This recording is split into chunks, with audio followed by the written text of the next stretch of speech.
Dear all, welcome, very welcome. What a great pleasure to welcome all of you to join us today at the session 21 at the IISD Trade and Sustainability Hub.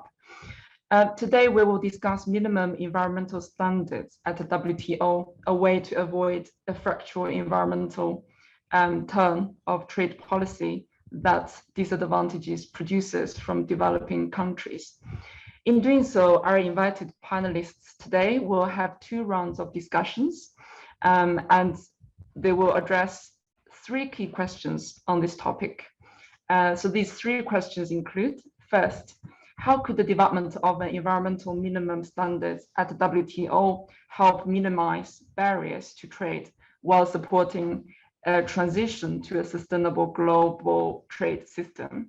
And the second question, what opportunities and challenges arise in particular for vulnerable producers from developing countries and least developed countries?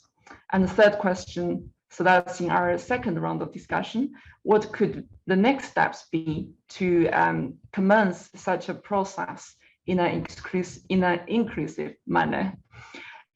So this session is jointly organized by GCIF Trade Hub and Tulip Consulting. Let me quickly take this opportunity to introduce GCIF Trade Hub, which is a 5-year global project with generous funding supported by the UK Research and Innovations Global Challenges Research Fund, and is led by the UN Environmental Programme World Conservation Monitoring Center, UNEP WCMC. So Trade Hub brings together over 50 organizations from 15 different countries to help make sustainable trade for people and the planet via studying the trends and impacts of trade in wildlife, wild meat, and agricultural goods. So our focal countries and regions include Brazil, Cameroon, China, DRC, Gabon, Indonesia, Republic of Congo, and Tanzania. Today, we have a great and diverse panel to share their insights with us. So we have Colette van der Ven from Tulip Consulting, and Angela Francis from WWF, Karim Mohammed from COLEACP, and Lorena Castro from the United Nations Conference on Trade and Development, UNCTAD Biotrade. So welcome all. Now let's start our first round discussions for today, and I will invite our panelists to address the first two questions as I just described, and each of you will have 5 to maximum 7 minutes, please, to share your insights. So first, I'd like to invite Colette. So as a founder and director of Tulip Consulting, you advise governments and international organizations on how to use trade, law, and policy to achieve sustainable development. Can you share your insight with us on what a minimum environmental standard at the WTO could look like? For food safety, the WTO already applies a standard, the Codex Alimentarius. So could you help us better understand what could we learn from this as regards a WTO environmental standard, please? Thank you. Over to you. Great, thank you so much for that introduction. To begin basically this panel, what you were just asking us about, Han, is basically how can we learn from what we already have, basically, right, in the context of understanding the need to develop food, environmental standards in food products, right? And so here, well, the need for these or these new standards, which are emerging these days in discussions with a variety of new organizations, they're really there because 29% of global greenhouse emissions are related to the production of food. So there really is this urgency to say, well, how can we resolve some of these planetary crises by looking at developing processes of food production that are more sustainable from an environmental perspective, right? So this is basically why there is this discussion. And as part of that discussion, an idea has been proposed and has been developed most prominently by the World Wildlife Fund, WWF. And the idea there is that what may make a difference in advancing towards the more sustainable or enhanced sustainability of food production is developing what they've labeled a Codex Planetarius. And a Codex Planetarius, the idea behind it is to develop minimum environmental standards globally that must be applied in the trading of food products. Now, this idea is very much in its infancy of thinking about what this could look like. And there's a lot of unanswered questions that must be addressed in the years to come as more work is going to be done on this. But one of the elements that must be focused on, or that gives some insights into, what would this look like and what is the role also of, for example, the World Trade Organization in the interaction of a standard like that, we can draw some clues from basically the Codex Alimentarius. And the Codex Alimentarius is an international standard for the production of food.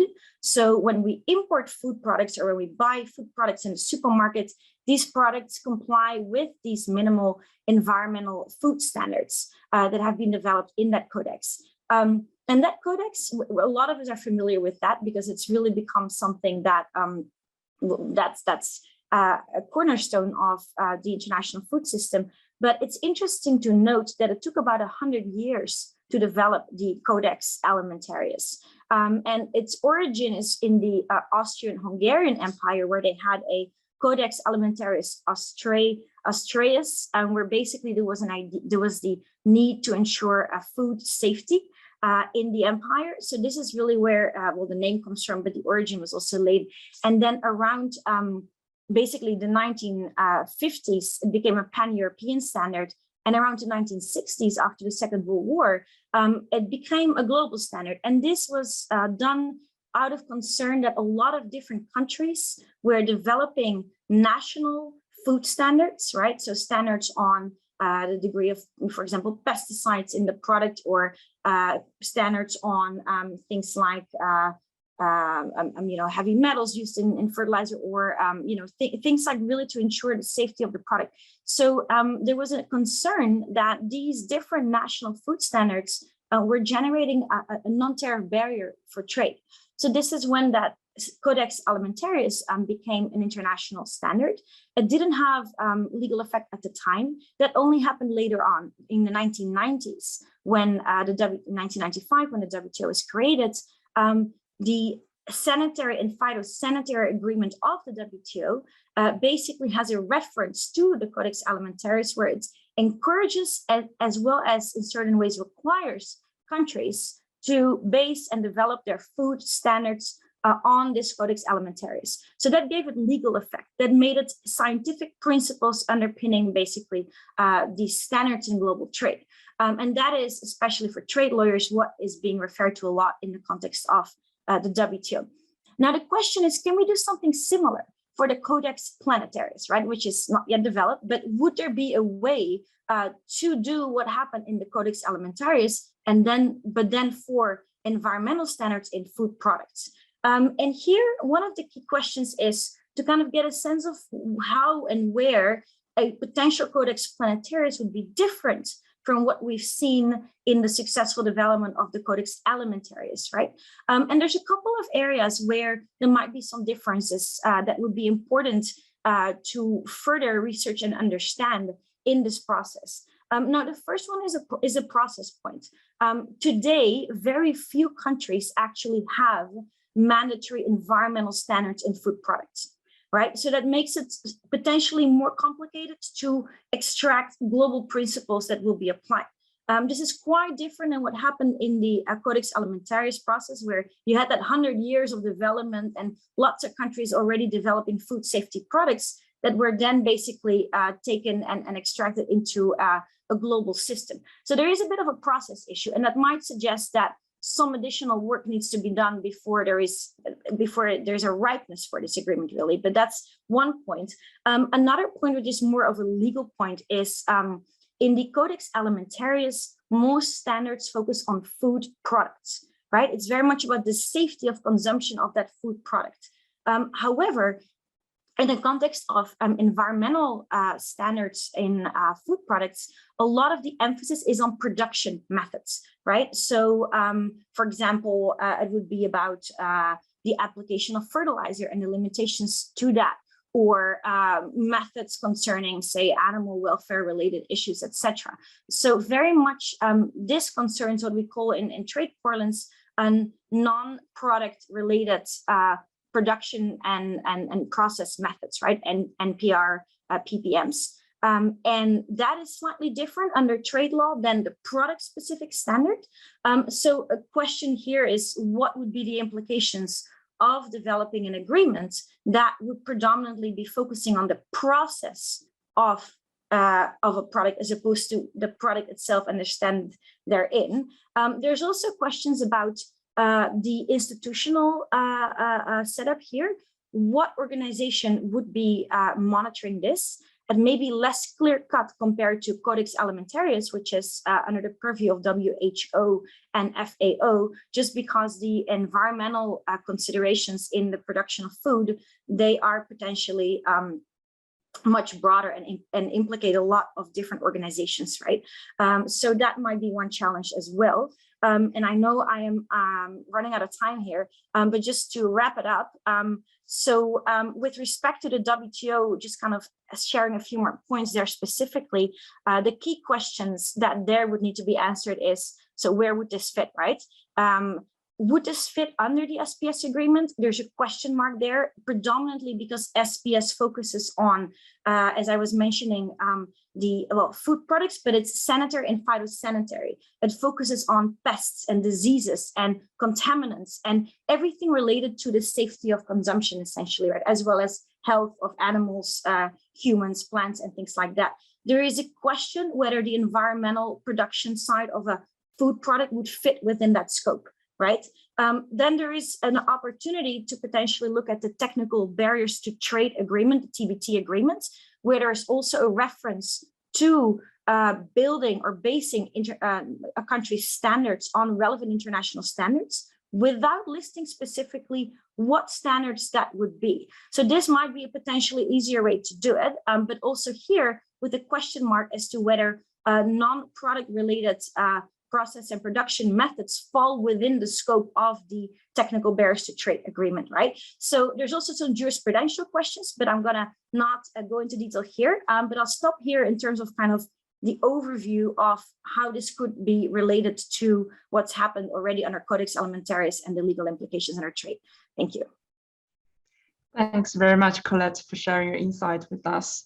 And as I mentioned, we will have a second round of discussion and when some of the wrapped up points, and you could then build upon that to sort of lead us to the discussion for next steps in our outlook. Next, I'd like to invite Angela. So Angela, as a lead economist at WWF UK, you have been working a lot on environmental standards in trade agreements, among others. More generally, WWF International has promoted the notion of a Codex Planetarius. Can you share some of your experiences on this topic with us, and also talk with us a little bit more about the recent work of WWF in this regard? Over to you. Thank you, Han. Delighted to join the panel today. Yeah, what I want to cover in order to introduce WWF's work on the Codex Planetarius, this new international agreement that we're proposing for agricultural and all soft commodities, for which credit goes to my colleague Jason Clay, who in WWF US, who came up with the concept a couple of years ago. I want to introduce why WWF care about food and farming and the global transition to regenerative agriculture, set out a bit about the proposal, and they say some things about the route to get there. And I will say something about the UK's role in that, because coming from WWF UK, we're focusing on what the UK could do to get there. So firstly, why do we need to move to agriculture? Why do we need to move our agriculture and food system? And Colette said it at the top there. You know all WWF's conservation work, you know what we do in terms of that, but we have people like me in the team, economists, because we also work on the drivers of climate change and nature loss, our economic systems, what we produce, what we consume, and the transition to sustainable agriculture is a top priority for us, because globally it's responsible for 30% of greenhouse gas emissions, as Colette said, but it's also driving 70% of terrestrial and 50% of freshwater biodiversity loss. All of that is happening while some people are obese and some people are hungry. And it's all happening with these huge vulnerabilities in the system that we rely on just around 5 animals and 12 plants for 75% of our calories, and half of all our farmland is degraded or underperforming. So there's lots of things to fix.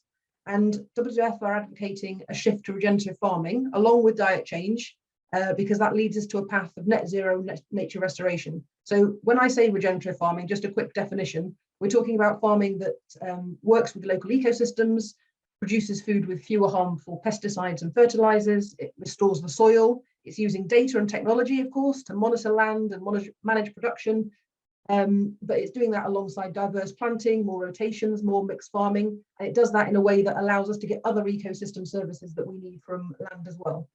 And currently, the dominant industrial approach to farming is destroying habitats, damaging them, we're losing plants and animals that live there, and we're losing the assets that will help us mitigate and adapt to climate change. So we need this variety to get out of this mess, and we can't lose it from our agricultural system. And very importantly, the work that we're doing in WWF shows that this regenerative ag system is better for farmers. It's better for farmers in the global south and the farmers in the global north, because it relies and it values the knowledge management and the expertise from managing bits of land to do the best things they can do.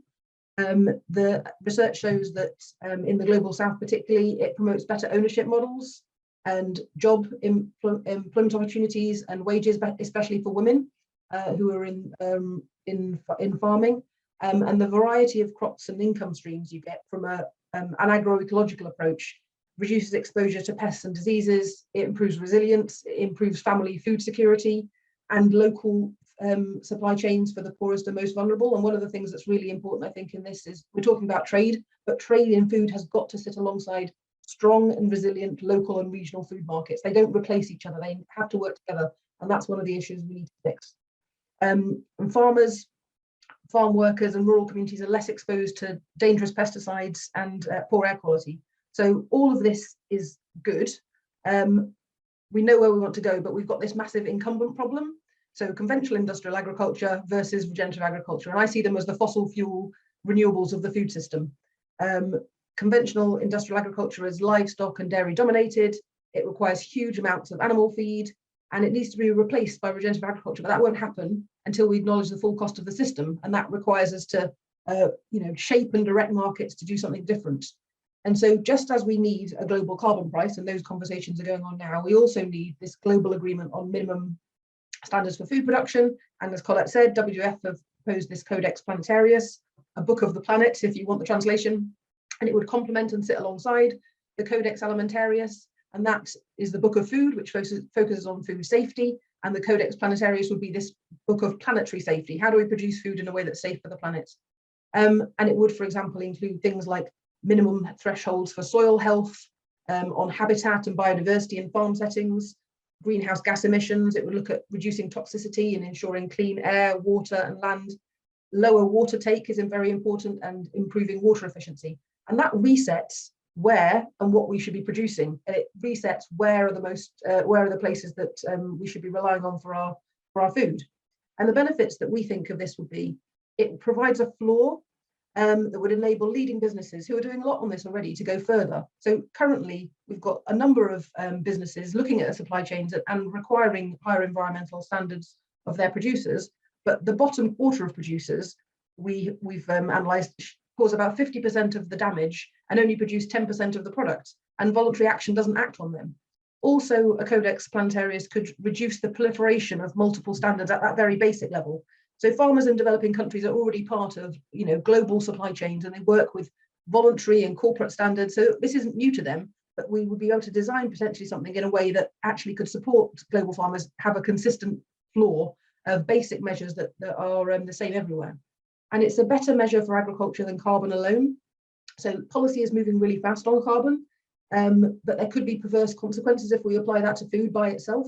So looking at farming through a carbon only lens can promote kind of an industrial idea of efficiency, where you try and sort of get the maximum amount of particularly livestock agriculture per kilogram out of the system. And that can be worse for things like water stress, worse for water quality and biodiversity, not to mention all the issues around antimicrobial resistance and other zoonosis that comes from industrial agriculture. So a small carbon tax wouldn't necessarily counter the profitability of that industrial system, and we need to look at a balance of measures. And the other benefit of a Codex Planetarius is that it acts on agriculture in all countries, not just those with standing forests. WWF, you will know, does a lot of work on deforestation, and that is absolutely critical for us. It's central. There is no path to net zero, and there's no path to nature restoration, which doesn't include protecting rainforests and stopping deforestation. But we also have to address the drivers of that deforestation, and that is the unsustainable agriculture system. And so a Codex Planetarius would look at a basket of measures that would also require rich countries, who are the biggest agricultural exporters in the world, and who use the most fertilizers, the most pesticides, and have insurance schemes and subsidy systems that allows them and their farmers, encourages their farmers, in fact, to take risks on really bad practices like monocropping that expose them to potential big wins, but big risks. Because they have insurance, they're able to take that. And that's not the system we need, and we need to move them from business as usual. So it can't just be about countries with standing forests. It also has to be about changing the agriculture system. And at the biggest level, we think this is about rebuilding faith in the international trading system. You know, the 21st century trading agenda is digital, of course, it's development, absolutely, of course, but it's also about the environment, and we need to show how trade can work for the environment to build faith that this is something we want to rebuild. So I will stop there. And what I'd like to go on to say a little bit more about later is what's our route to getting there. And as WWF, we think that there is a route for nations to take a leading role in starting on our way to a Codex Planetarius. Just as Colette said, the Codex Alimentarius took, you know, almost 100 years, and we can't afford to go that slowly. So how do we work with nations to start setting out a path and accelerate the process of getting to something like a Codex Planetarius? So I'll stop there and look forward to the rest of the discussion. Thank you. Thank you so much, Angela, and we look forward to hearing more from you in terms of what can be done. And thanks so much for introducing to us the Codex Planetarius and also the multiple dimensions of benefits it could bring.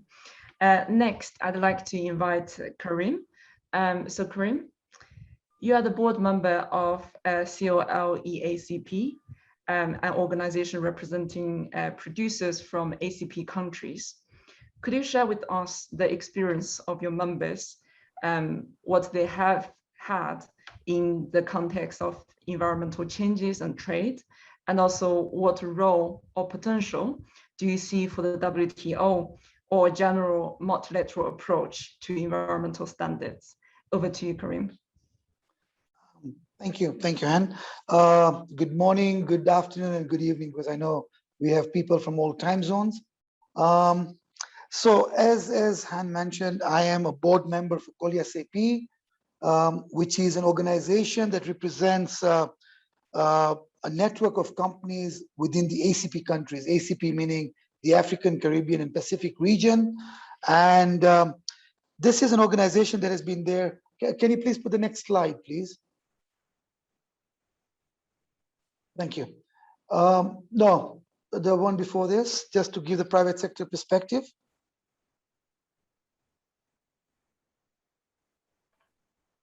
Okay. That's the first slide. No worries. Okay. So I think in terms of our mission is one where we're trying to develop inclusive, sustainable trade in fruit and vegetables and other food products, focusing on ACP domestic, regional, as well as primarily export market to the EU. We implement technical cooperation, capacity building, as well as support for sustainable and inclusive development of farming practices. And our funding is mainly at the moment from the EU. Our members are all committed towards sustainable farming, highest regards for human rights, as well as the environment. Something I need to point out here is that most of the ACP countries that we represent, and I am actually a producer and a processor myself in Kenya, our populations are very agro-based, but our agro-based populations are rural, small-scale farmers. almost 40% of our population rely upon agriculture as a primary source of food, as well as food subsistence, as well as food income. And I think it's extremely important that as we discuss this topic, we need to take into account how does any form of regulations or any form of global standards, how will that affect these farmers, because they don't contribute to the global climate change issues that we're going through today. They really are people who rely on the land, but they need that land to be sustained in the farming development that we want. So I will focus here mainly on the second question, which is what opportunities and challenges arise, in particular for vulnerable producers from developing countries and LDCs as we transit to the sustainable global trading system. Next slide, please. So no, the next one, please. No, the global context then, please. I mean, if you go one back. Thank you. Okay, so we all realize that there is a growing crisis that the planet faces today in terms of the climate change, pollution, loss of biodiversity, etc. Governments today, after the recent COP26 talks, have now come up with positions to say they would like to mitigate and tackle this by various what I call pronouncements, and pronouncements that could have major implications for the developing and LDC countries. And these impacts and implications can be devastating, because this could actually impact, as I said, on the food security and sustainability of being able to provide food, as well as food exports into the developed countries, which is a major income source for the farmers that do work around this. And we have to be mindful that it is intrinsically linked to the issues of justice and human rights as well. And everybody recognizes that urgent action is needed, but governments must take into account the potential impacts of these new policies to developing countries. And any new policies that are put in place must be based on fairness, justice, and not to leave the poorest behind. Next slide, please. No, the next one after this, please. Thank you. So, as I said, I want to give you a brief background to sustainability from the perspective of the trading companies. And COLIACP members have experienced massive changes. These changes obviously have taken place since the early 2000s, starting from overhaul of the full food safety regulations in major markets, talking about the EU, the North American market, and the Japanese market, as well as in terms of local and domestic regulations as well that have mimicked and followed these regulations. These have then closely been followed by voluntary standards such as Global Gap and BRC, and these were designed to help the supply chains meet and demonstrate compliance. Towards the end of the decade, producers have then faced other requirements, including social and labor standards and environmental requirements, which have been done or which have been assessed through the Global Gap and BRC systems, but also there have been other certifications that are now being demanded upon producers. And obviously this demand then puts a high cost of production for companies in the developing countries. And I think this is where we are worried that when you now bring on a new set of requirements, how does that affect the cost effectiveness as well as the possibility of continued production in the ACP countries that we represent. Next slide, please. So in a kind of sense, as the public sector now brings in the standards and regulations that are required, we need to now be very cognizant of the fact that it's not going to be a one policy fits all sort of situation. And just to give you an example of this, there are standards and regulations that have been put in place for the purpose of pesticide. Extremely noble in what it wants to achieve and what it should achieve. However, there has to be a context put in this, and the context that needs to be put into place is the fact that there are countries like ours in a tropical sort of situation where certain pesticides which are not allowed in, say, the northern hemisphere are extremely essential in the tropical countries because of the various pests and diseases that don't exist in the northern hemisphere. Now, that's just a small example of how regulations can then stifle the development and growth and actual good practices of farming in the developing countries, particularly those that are in tropical regions. Next slide, please. Thank you. So, as the EU, which is the main market for CEPI members, move, and this is where we're following most closely the developing of the policy framework. And as EU work towards the EU Green Deal, a major set of policies initiatives are going to be taking place towards making the EU climate neutral by 2050. And the Green Deal is implemented through a wide range of instruments and strategy, which is including farm to fork. And the farm to fork strategy will mainstream sustainability in all food-related policies and address all actors of the food supply chain. Next slide, please. So in order to achieve this, what is happening in the sustainability area is that there is a dialogue, the EU Sustainable Food Systems Dialogue. The aim is to make high sustainability standards the norm for all products placed on the EU market, including imports. And here a wide range of mechanisms are being discussed to guarantee good practice, including regulations, trade conditions, and bilateral trade agreements. Another important new development is the application of due diligence to make sure that the entire supply chains are free from bad practice. And that is already happening in the case of deforestation, where suppliers have to show evidence of deforestation-free sourcing. On top of this, through trade deals, it is possible that partner countries will be asked to cooperate and commit to certain practices in areas such as pesticide and antimicrobial resistance. Next slide, please. So what are the concerns as private sector from this part of the world?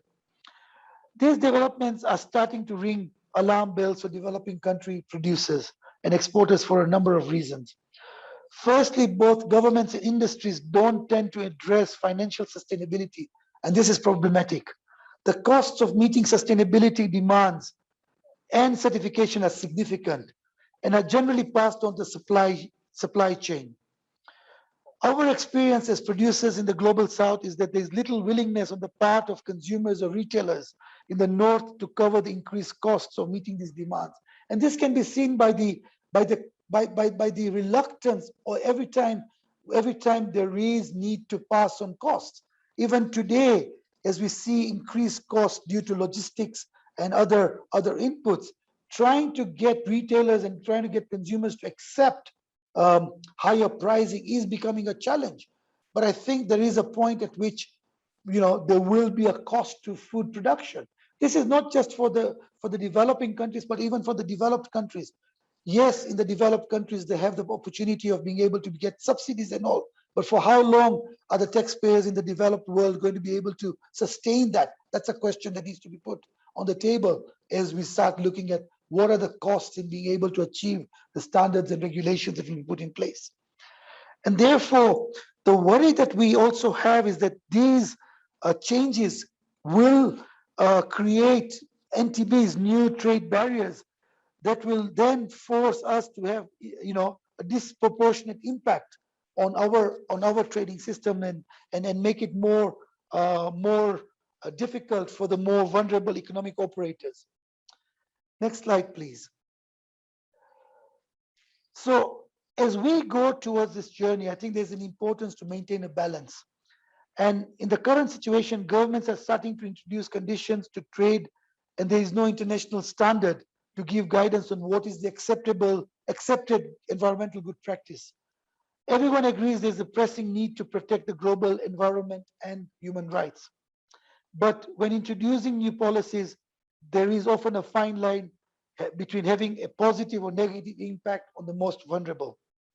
Within this context, the WTO and the principles of non-discrimination and proportionality must play a central role. And here I come to the third question on what needs to be considered as we commence a process towards the establishment of a multilateral environmental standard. Next slide, please. So from a perspective of a developing country private sector, as I mentioned earlier, unlike the case of food safety, a global sustainability standard is currently missing, but absolutely essential for an effective baseline on what good looks like. We also need a framework that will simplify requirements and help facilitate access to markets rather than creating additional barriers. And here, I think, as we see the world, sometimes nationalism comes into play, where we start protecting borders and start protecting ourselves, but we don't realize that we're all interconnected in this world today. It's important that operators are not faced with inappropriate or disproportionate standards from the global north, and where design is based on a sound understanding of the developing country context or the potential impacts. And when changes are made, the approach must be progressive, and stakeholders must be given enough time. Time scales are extremely important, and they must be realistic. It should not be imposed. Awareness arising and capacity building to support compliance will also be critical. Again, here, I think organizations like ours as Colia CP are willing to work with public institutions like the EU Commission and all, where we're able to then translate those regulations as put in place and start supporting and helping farmers and helping producers in the third world to be able to now bring on environment as part of the DNA. Next slide, please. So in conclusion, we are all agreed that sustainability is a global issue, but it's very important to recognize people's priorities. The risks and challenges they face in their daily lives, and as I said, this is really about life and life subsistence, because food crops are grown by a very large proportion for their own food subsistence as well as for food income. And global standards where they could affect poverty and food security must have the flexibility to be contextual, and so that they do not disadvantage the most vulnerable. Finally, going forward with a global environmental standard, one of the most critical things will be to ensure that any new framework creates real opportunities for developing countries, and that they make tangible and significant contributions to sustainability objectives, and they contribute positively towards achievements of the SDGs. Thank you. Thank you so much, Karim, and for sharing with us your insight. Exactly as you said, this is all about life, and in the interconnected world, we do need to consider that, and especially the flexibility to allow us to already consider the benefits of vulnerable groups. Thank you so much again, Karim. Next, I'd like to invite Lorena to join us. Lorena, you are the Economic Affairs Officer at UNCTAD and work on trade and biodiversity. You're also leading the organization's Biotrade work. So maybe you could introduce to us the Biotrade program, what it does, and the lessons and insights, and also share with us your insight in terms of establishing global environmental minimum standards. Over to you. Hello. Good morning, good afternoon, good evening to everyone. I would like first to thank the organizers, Trade Hub and Tulip Consulting, for inviting me to be here with you today. And my name is Lorena Jaramillo. I work in UNCTAD, which is the United Nations Conference on Trade and Development. And I'll talk about one of the initiatives. Next slide, please. Perfect. So, as a response to Agenda 21, UNCTAD launched the Biotrade initiative in 1996, and at the core of the initiative is to promote trade and investment in biodiversity-based products to further sustainable development, in line with the three objectives of the Convention on Biological Diversity, which are the conservation, sustainable use, and the fair and equitable sharing of the benefits. But first of all, let me even start with what is Biotrade. It was at that time, almost 25 years ago, that UNCTAD joined the word of bio and trade together.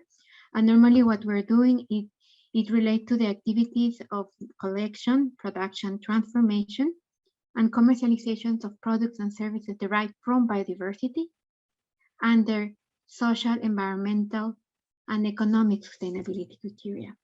So what is this criteria that we're talking about? So in this set of criteria, it was developed in early 2000 with UNCTAD partners and different experts around the world. We developed some experiences on a set of guidelines, a set of principles, several meetings, discussions, expert groups, but also testings in the field to see what are the possible indicators, principles and criteria that can be featured.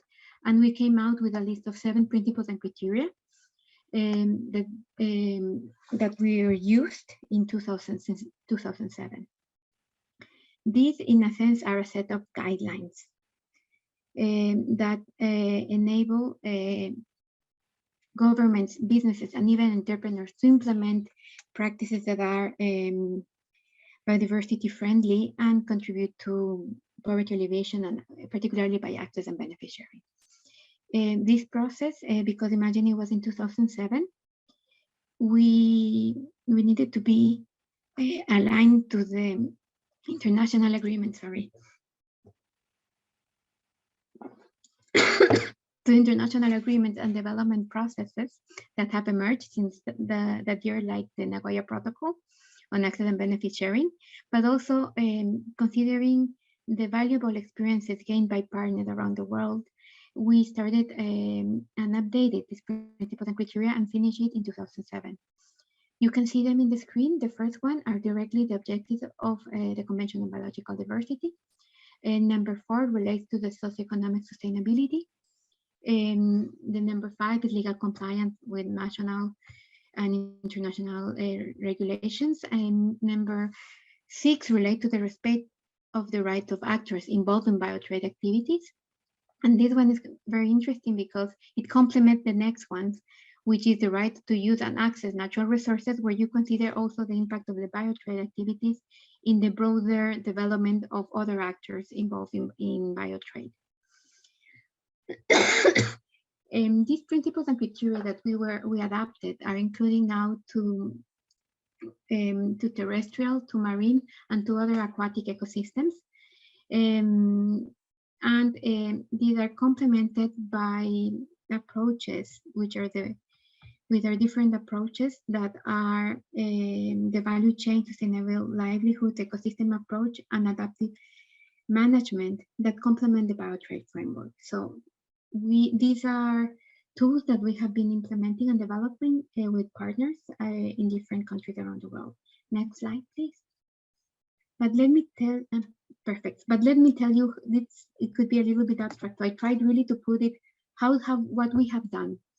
So we have aligned based on the overall goals of the SDGs, or at that time, we were looking at the Commission on Sustainable Development, the MDGs, and we translate those goals into the 7 biotrade principles. And what we do with those principles, we use them, for example, to select, assess companies, and we help them to develop a specific work plan that can help them comply with the biotrade principles and indicators in the long term. We also have seen how the biotrade principles have been used to assess sectors or value chains. For example, you have developed sector strategies and identify and address gaps, policy gaps that can be coming out, for example, sanitary permits that didn't exist, or even support the access of producers to markets, doing market studies, business-to-business programs. And all these activities, all these lessons learned and information that is developed, it goes back into the process. So we also try to feature that in the different discussions. It's important to highlight that Biotrade per se, it's not like only UNCTAD. We are also a network of partners, including governments, normally ministries, trade promotion, ministries of trade, ministries of environment, trade promotion organizations, business associations, NGOs, academia. So it's really like a broad network of organizations that are helping us implement these activities in the field. Next slide, please. Perfect. And then, so exactly where are we now? So we have emerged in the last 25 years. We are currently implementing in a variety of sectors like food, phytopharma, personal care, fashion, flowers and foliage, and tourism, nature-based tourism mainly, in over 80 countries, right now in Africa, Americas, Asia, and Europe.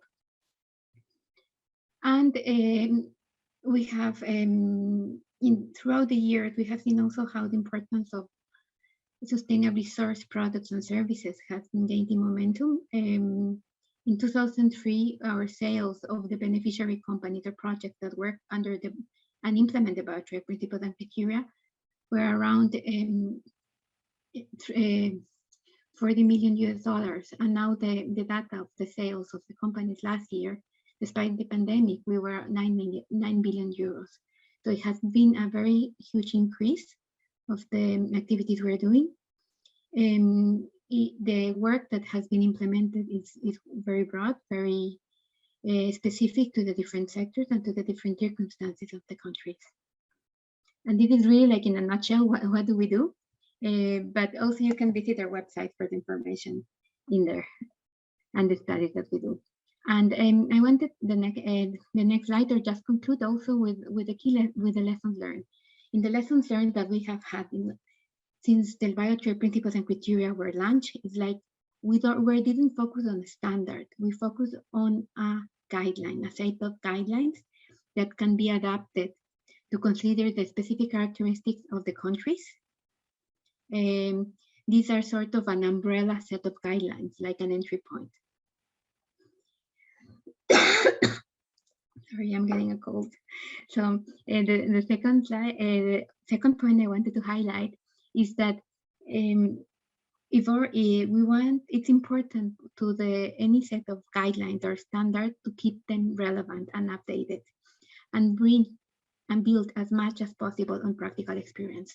Just to tell you, for us, we have some indicators from the 2007 version to the 2020 version that were improved, even the language, the content, or even how to measure.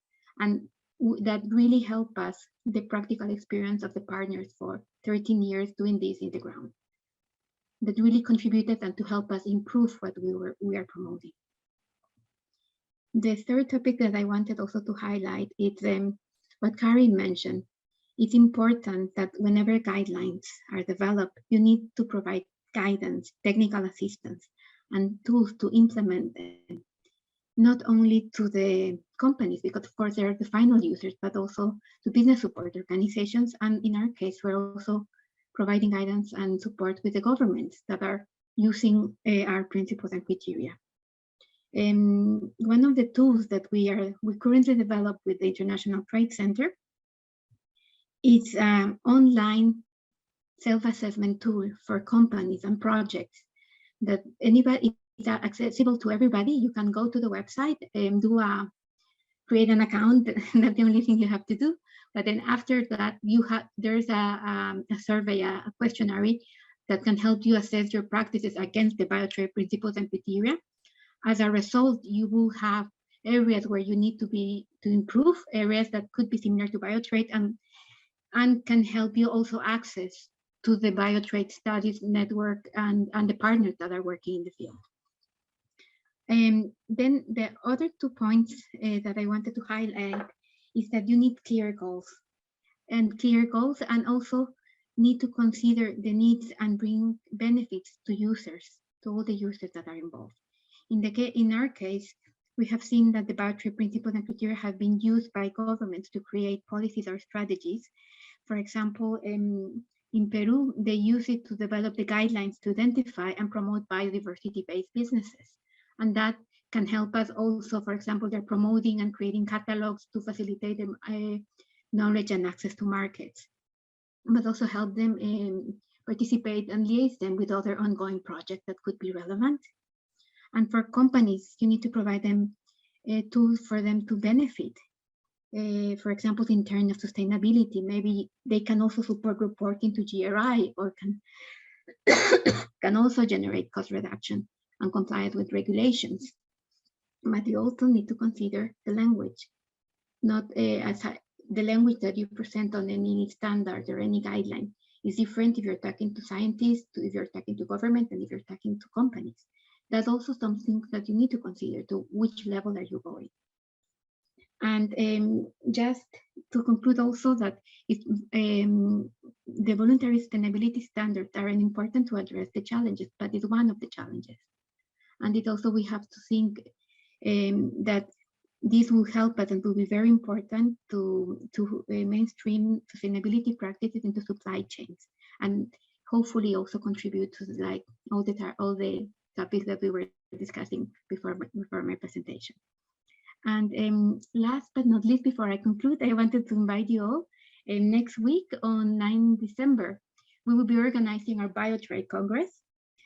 And one of the sessions that is being proposed by our partner in South Africa, it's going to consider voluntary standards. And also there are going to be other partners that will be talking about tools and approaches on biodiversity in biotrade supply chains. So if you can join, I will also put the link in the website.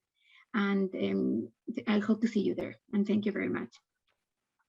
Thanks so much, Lorena, for sharing with us your insights. And yes, exactly, as you raised the importance of implementation.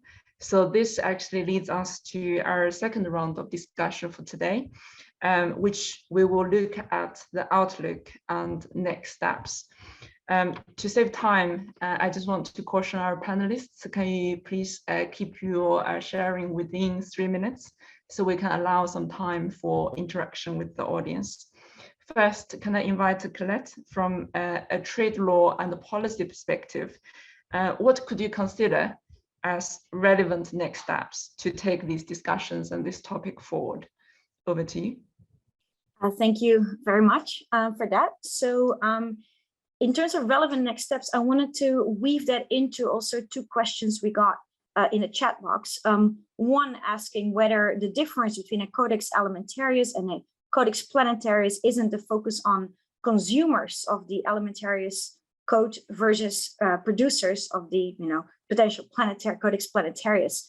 And another question focusing on the existence of global gap as a standard. And so I think what the first question, it's exactly right. The food standard or the Codex Alimentarius is mostly about what is in food, mostly in order to protect the consumers, right? Whereas on the environmental side, it is mostly not about what is in the food, but mostly as to how it is produced because of environmental objectives and purposes.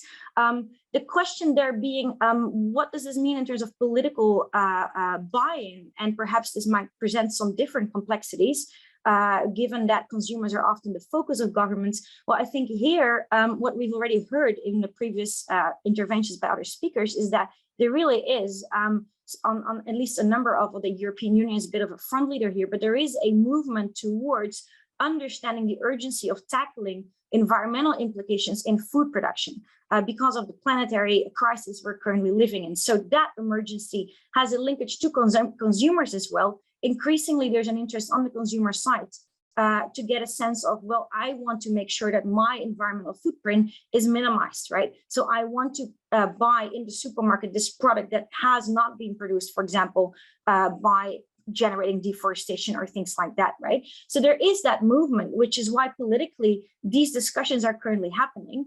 I think relatedly, there's also, of course, an interest to protect producers without sounding too protectionist here, but the higher the standards that are applied to, say, producers in country A with more stringent environmental food standards, the more difficult for that producer to compete with imported food products that are similar, right, that aren't subject to similar food product requirement or environmental requirements in food products. So there's an issue there as well, and an interest to protect these producers, if you want to take the more kind of politically cynical approach in that context. And there's also the idea that if you don't apply the standards across the board, you may create a bit of a loophole in terms of the environmental impact. So I think those considerations can be addressed in response to that question.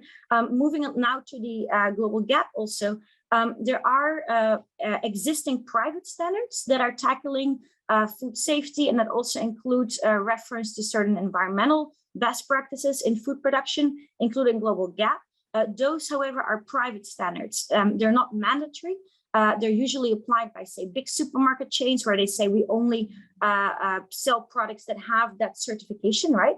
But the idea here is to build on already some of these existing certification initiatives, but really make it more globally relevant and ensure that we have a bit of that level playing field to make the impact more stringent or more broader across the board. So in terms of getting to your question, Han, in terms of next steps and implementation, I think what is really important here is that we take into account all these incremental steps that are happening, and that we keep supporting those and think as we see those incremental steps, what does this mean more generally, more globally about what we can actually do, right? And here, very briefly, there are some examples of trade agreements, free trade agreements that are already including different types of provisions that move towards enhancing environmental sustainability in food products. For example, there's the EU-Chile Free Trade Agreement. There's a draft chapter on sustainable food systems that is currently being discussed, which is interesting. In the CPTPP, the Comprehensive and Pacific Partnership Agreement, I butchered that acronym there. But there they've got in their TBT chapter an annex about enhancing equivalence considerations in organic production of different products, right, between the different countries, so that there isn't a non-tariff barrier issue. And there's a number of other examples. The EFTA Indonesia Free Trade Agreement under a review here, or that's pending, has tariffs that are conditional, or preferential tariffs conditional upon importing palm oil that can be certified to not have deforestation implications, right? So there's all kinds of different ways in which these considerations of sustainable food are being reflected already in different agreements. And I think going forward, we should focus on what that means for the bigger picture and how we can extrapolate from that and build a more globally applicable system, also taking into account the developing considerations so well expressed by Karim. Thank you. Thank you so much, Colette, to share with us that insight from a global angle, and also the importance in terms of considering incremental steps to fill in that gap. And now I'd like to invite Angela, based on your work experience, can you share with us from a UK perspective in terms of what could be done as next steps, and also how that may connect with potentially with that global agenda? Over to you. Thank you, Han. Yeah, I think it's important to think about what's our route to these global agreements, because I think there's a lot of agreement that they would be good and useful, but how do we get there?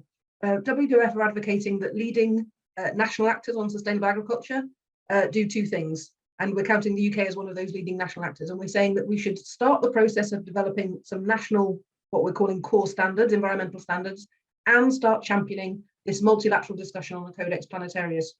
And this comes from a very practical and honest assessment of how we achieve change on these big issues. It is not easy to achieve international agreement, and we need to be really sort of clear-sighted on how we might get there. It is unlikely that the first step is going to be we get 164 countries in the WTO to unanimously agree on environmental standards. That won't be the first step. It's much more likely to be something that Colette outlined, the Codex Alimentarius, that you start from a regional standard, you start from it moves to a bigger region, and that process took quite a long time. What we need to look at now is what do you do in the meantime, and how do you accelerate that process? And I would say, and some people find this a bit controversial, that you need national action. The question is, how do you have national action that gets you to the regional, gets you to the international action? So there's a real danger that we all move at the speed of the slowest. So we do need to make space for countries that are doing stuff on sustainable agriculture and doing things on sustainable supply chains to proceed. We don't want the countries that are not acting and sort of shirking their responsibilities to be the one that's at advantage in the system. That's really important, and that's about the faith in the transition that we mentioned earlier. It's got to be something that workers, businesses, farmers and citizens have got confidence in. And I would emphasize this is a transition problem. Some of the tools that I'm talking about, the things that we need national actors to do in the next 10, 20 years won't be necessary in the long term when we get to some international agreements, but we do need them now. And I think sometimes from a trade perspective, we get focused on these things being like a permanent fixture. They're not necessarily a permanent fixture, but they are a transition mechanism. And one of the things I think is important to say here is, although I'm emphasizing we can't move at the speed of the slowest, I'm equally convinced that there is an enormous responsibility on those that move first to build a path that others join them on. This is not about unilateral action is often characterized as, diva-like throwing up of barriers, being very kind of irresponsible and not caring about the world. At WF, we are not interested in that at all. We're interested in moving the system. So we're proposing, I think, a lot of the things that Karim, Colette and Lorena have emphasized, really smart design, working with partners. So even when you're working unilaterally, doing those things, looking at implementation periods and the support for developing countries that make this work. And very specifically for developing countries, I think we need to do all of the things around aid for trade that have been promised and not delivered to build capacity and expertise in regenerative agriculture. We need, as I said earlier, to acknowledge that good international markets for food have to sit alongside well-functioning regional and local markets. There's too much emphasis on making the international work in the trade world and not ensuring that a regional and local market works. They both have to work. Food is maybe unusual in that respect, but it doesn't make sense to not have strong local regional markets. And so one of the things that developing countries and developing producers have been arguing for a long time, special safeguards, so they can't be the recipient of poor management of in other markets where you get oversupply and dumping, that doesn't end up crushing local industry. That's really important. I think some of those things that haven't been taken forward before need to be on the environmental agenda.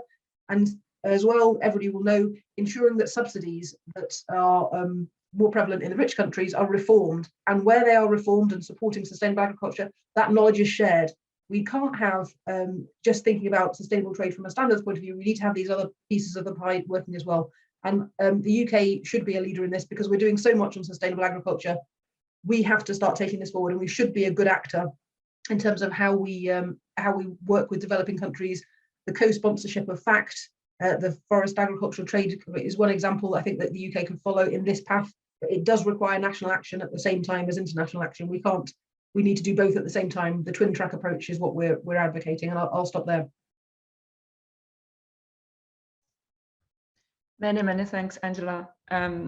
Exactly, it's exactly as you said, how to achieve the international agreements versus national actions, and the importance of the first movers to help build up the capacity for others and sharing that experience. And many thanks for sharing that perspective from the UK. Next, I'd like to invite Karim. Can you share with us your insights from a producer country perspective? Over to you, Karim. Thank you. I think the messaging that's coming out, from my colleagues, Angela, Colette, and Lorena, is all about how do you make it fair? How do you make whatever policy you put in place, how do you make it fair? And fairness does not just apply in one part of the world, it must apply across the world.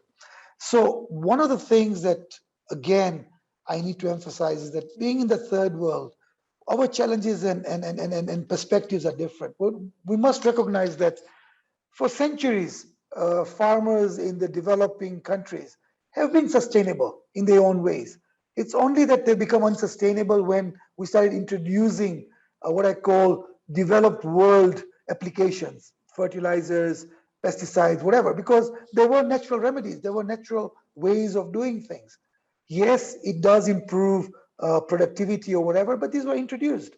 And I think we need to bring back this whole concept of how do you get people, first of all, to be aware of what the situation is in terms of climate change and the need for maintaining environment, number one. Number two, how do you fund that correctly? And organizations that are across the table here, as well as our own in COLIACP, we've endeavored to go out there in the field to make sure that we are giving what I call practical solutions, not solutions that are textbook or sent over the internet and say, hey, you know what, apply this. I think we need to be very conscious that every situation has its own solution, and it has to be tailor-made for the context in which we are. Just to give you two aspects that we feel in COLIACP that are extremely important, and we are working in that sphere today.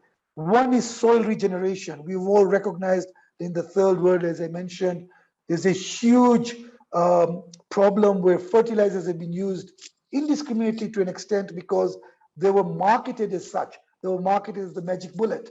And today we find that those soils have degenerated. How do we get those regenerated? Through natural applications. Now, if there is a policy that comes and says you must provide organic foods, hey, hang on a minute.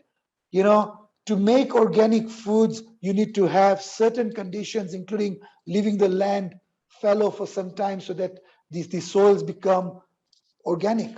But do the farmers in the third world have that luxury? No, because they've got to still keep providing food on the table. So we've got to come out with steps that are going to be time sensitive, that are going to be knowledge sensitive for the local context, as well as the fact that, please, if you give subsidies to your farmers in the developed world, those subsidies also must be reflected in some way or the other into the developing world. And today you must also recognize the fact that farming, unfortunately, is not an attractive profession or an attractive thing in the West. People are moving away from farming.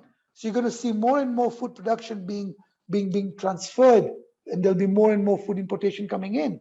But if you want the food importation to mimic the same as what you want out in the West or in the developed world, it's going to be difficult because you've got to recognize the local context.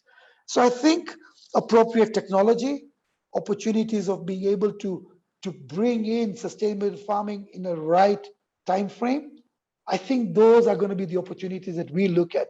And I think farmers in the rural communities that we live in will be adapt to it as long as we provide the right necessary awareness, training, methodology, and funding to an extent. And that's what I probably want to say on this, Ben. Thank you. Thank you so much, Karim, to remind us the importance of practical solutions in local context, as well as you raised farming is being transferred, although it may not be viewed as attractive sector compared to some other industries. But I'd just like to raise that we all know this is very important and living in an interconnected world. So next, I'd like to invite Lorena.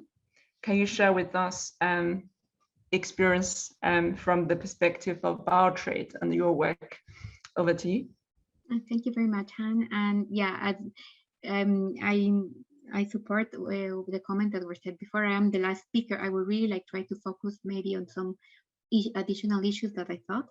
And reinforce what Karim and I think also all the other speakers mentioned, was to involve developing countries throughout all the standard developing process, so that their perspectives and limitations are also considered. It's also not only the cost, but also sometimes the infrastructure, laboratories that you need if you need to comply with them. Normally developing countries don't have that. A second topic that I wanted to highlight is if we were thinking about developing minimum standards that apply to a wide variety of sectors. So you have from agriculture to tourism to mining to construction, and then even you consider geographical scopes.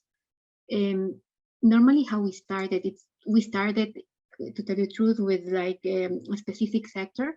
We implemented it in countries and then you learn from that. So that's how maybe it could be something interesting to start with different pilots in different countries and different contexts. And then there's a process where you can learn and obtain best practices and then can therefore upscale it up. And then it's also, I think that it would be important to consider is, and what Colin already mentioned, is to consider and learn the experience from other international standard setting organizations, not only the Codex Alimentarius Commission, but also ISO. They are also recognized in the SPS agreement. So that can be also another interesting partner to talk about with them and learn from their experience. But also consider when developing this a minimum standard, you need to consider in the TBT agreement, particularly in Annex 3, you have the Code of Good Practice for the preparation, adoption, and application of standards. And they have these 3 sets of principles about the standard and even the standard setting body that need to be considered when developing this broader international standard. And then just one final comment is there are also interesting international platforms to discuss this issue further. You have the United Nations Forum on Sustainability Standards that collaborates and brings together 5 UN agencies between UNCTAD, UNEP, UNIDO, FAO, and ITC. And it's a very interesting platform because it provides a platform for discussion and sharing of experience and information related to DFS, and well as they conduct interesting analysis to address the challenges faced by the different actors in assessing their implementation, and particularly focusing on developing countries. So that can be an interesting platform to consider for this type of work.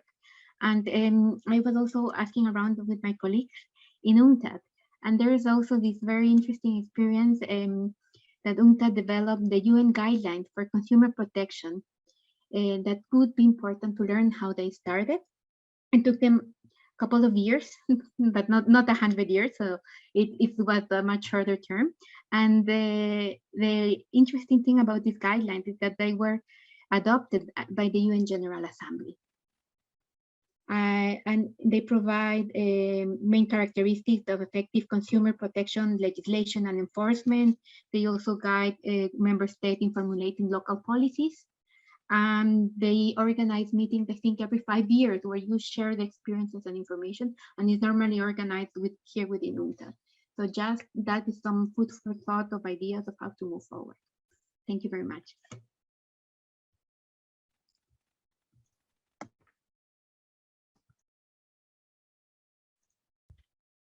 Thank you so much, Lorena. And again, I'd like to thank all of our panelists today to join us to this session and sharing your insights. So to all the audience, sorry that we wouldn't have time today to cover the questions, but do get in touch with the organizer if you require more resource and the links. I think that's been shared with the link in the chat already. Thanks again, everyone, and we will wrap up from here.